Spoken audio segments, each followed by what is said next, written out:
আমরা যেটা অসম্ভব কিছু কিছু অনুরোধ এবং বিবেচনা করার জন্য যা কমিশন লিখে জানাচ্ছেন সেই লেখার সাথে আমাদের সহমত হওয়া সম্ভব নয়। আমরা কিছুতেই স্ট্রিক্ট নয়।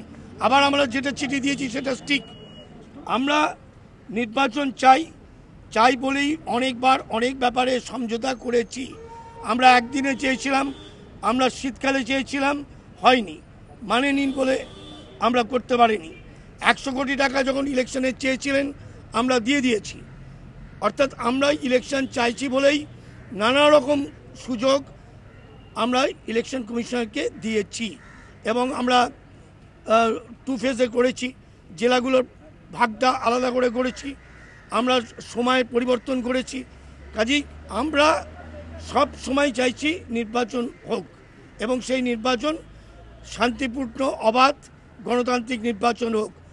ইলেকশন কমিশনকে মাথায় রাখতে হবে law and order is a state subject এবং তার দায় দায়িত্ব সম্পর্কে আমরা ওয়াকিবহাল। কোনো রকম ল অ্যান্ড অর্ডার ডিটোরেট করলে ইলেকশনকে, তার দায়িত্ব যে স্টেট গভর্নমেন্টের, সেটা ইলেকশন কমিশনারকে বোঝা উচিত। আমরা সেটা বুঝি।